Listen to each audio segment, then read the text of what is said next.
Hello and welcome to my channel, where we explore the fascinating history of different civilizations and cultures.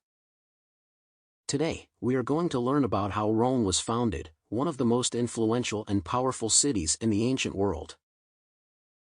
Rome's founding is shrouded in myth and legend, but also has some historical and archaeological evidence to support it. So let's get into the video.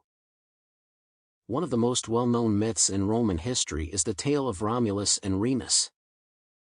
It tells how the twin brothers were the sons of the god Mars and a princess named Rhea Silvia, who was forced to become a Vestal virgin by her uncle Aemilius, who had usurped the throne of Alba Longa from her father Numitor.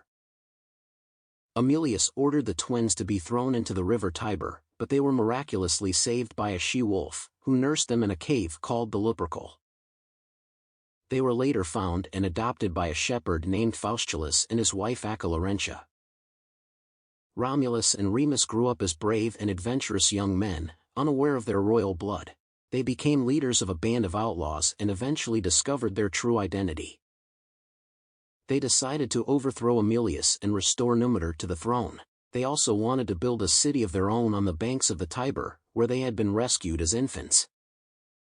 However, they disagreed on the location of the city. Romulus preferred the Palatine Hill, while Remus favored the Aventine Hill. They decided to settle their dispute by observing the flight of birds, a form of divination called augury. Romulus claimed to have seen 12 vultures, while Remus claimed to have seen 6.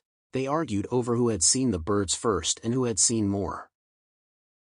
Romulus began to mark out the boundaries of his city on the Palatine Hill, but Remus mocked him and jumped over his wall. In anger, Romulus killed his brother, saying, "So perish anyone who crosses my walls." Thus, Romulus became the sole founder and first king of Rome. He named the city after himself and invited people from all walks of life to join him. He also abducted women from the neighboring Sabine tribe to provide wives for his men, which led to a war that was later resolved by the intervention of the Sabine women themselves.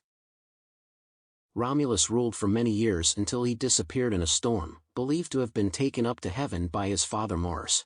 He was worshipped as a god under the name Quirinus. Before Rome became a city, the area where it stands today was inhabited by various peoples and cultures. The earliest evidence of human presence in the region dates back to the Paleolithic era, more than 10,000 years ago. However, the first permanent settlements emerged in the Late Bronze Age, around 1200 BC, when groups of pastoralists and farmers established villages on the hills overlooking the Tiber River. The early settlements that preceded Rome were not unified or organized. They were independent communities that often competed or allied with each other for resources and territory. They also faced external threats from other peoples, such as the Gauls, the Greeks, and the Phoenicians, who invaded or colonized parts of Italy. The early settlements that preceded Rome were the seeds of a future civilization, but they also faced many challenges and uncertainties. Before Rome's development, the Etruscans were a strong and advanced civilization that ruled northern and central Italy. They had a profound influence on Rome's culture, politics, art, and architecture. The Etruscans taught the Romans the alphabet and how to write, which enabled them to record their history and laws. They also introduced the concept of divination by observing the flight of birds, called augury, which was used by the Roman kings and consuls to make important decisions. The Etruscans influenced the design and construction of Roman temples, roads, bridges, aqueducts, and sewers, which improved the urban infrastructure and sanitation of Rome. The Etruscans also contributed to the artistic and religious traditions of Rome, such as the gladiatorial games, the circus games, and the worship of gods like Jupiter, Juno, and Minerva. The Etruscans were not only neighbors and rivals of Rome, but also mentors and models for its development. The Roman monarchy was the first form of government in Rome, lasting from its founding in 753 BC until its overthrow in 509 BC. According to tradition, Rome was ruled by 7 kings who were elected by the people for life and had supreme authority over military, executive, and judicial matters. The kings were advised by the Senate, a council of elders, and the Curiate Assembly, a popular assembly of citizens. the kings also had religious duties, such as performing sacrifices and consulting the gods through augury. The Roman monarchy was not a hereditary system, but rather based on merit and popular consent. The kings were often foreigners or outsiders who brought new ideas and innovations to Rome. For example, the first king, Romulus, was the legendary founder of the city. The second king, Numa Pompilius, was a Sabine who introduced many religious reforms. The fifth king, Tarquinius Priscus, was an Etruscan who expanded Rome's territory and built many public works. And the sixth king, Servius Tullius, was a former slave who reorganized the social classes and the army. Rome's expansion and conquests began in the early Republic, when it fought against its neighbors in Italy, such as the Etruscans, the Sabines, and the Samnites. Through a combination of military prowess, political savvy, and strategic alliances, Rome gradually subdued the entire Italian peninsula by 264 BC. Rome also extended its dominion over the islands of Sicily, Sardinia, and Corsica after defeating the Carthaginians in the First Punic War. Rome's expansion continued in the 2nd and 3rd centuries BC, when it faced new challenges and opportunities from other regions and peoples. Rome fought against the Carthaginians again in the Second Punic War, which saw the invasion of Italy by the famous general Hannibal and his elephants. Rome eventually prevailed and destroyed Carthage in the Third Punic War, gaining control over North Africa. Rome also clashed with the Hellenistic kingdoms of Greece, Macedonia, Syria, and Egypt, which were successors of Alexander the Great's empire. Rome defeated them one by one and annexed their territories as provinces or client states. Rome also expanded its influence over Gaul, Spain, Asia Minor, and Britain through a series of wars and campaigns led by generals such as Julius Caesar, Pompey, and Augustus.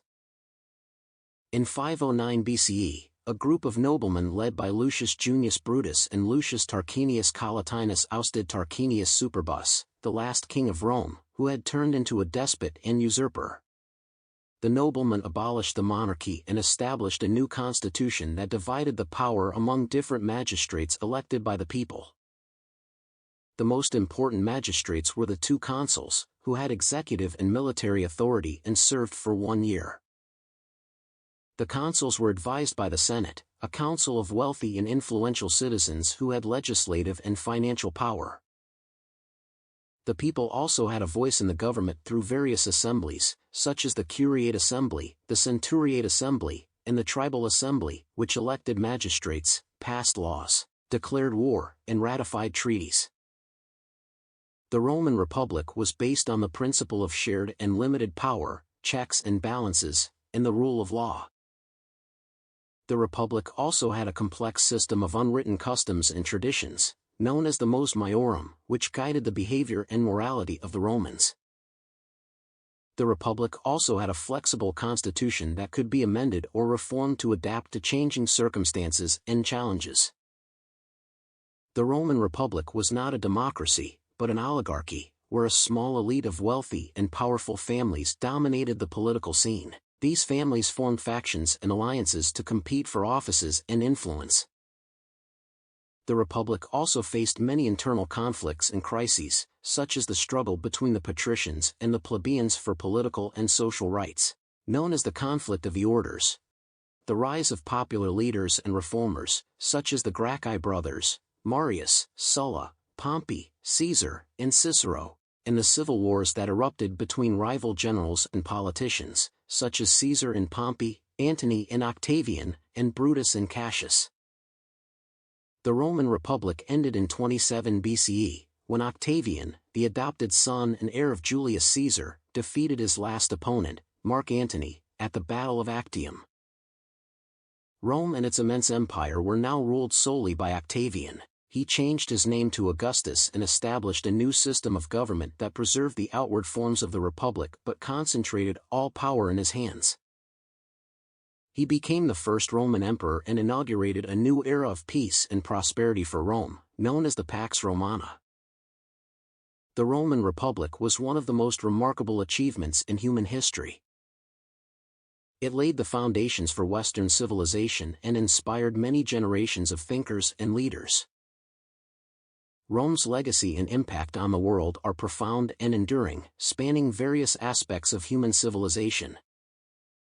In the realm of language and literature, Latin, Rome's language, gave rise to the Romance languages spoken by millions today, while also shaping languages like English, German, and Russian.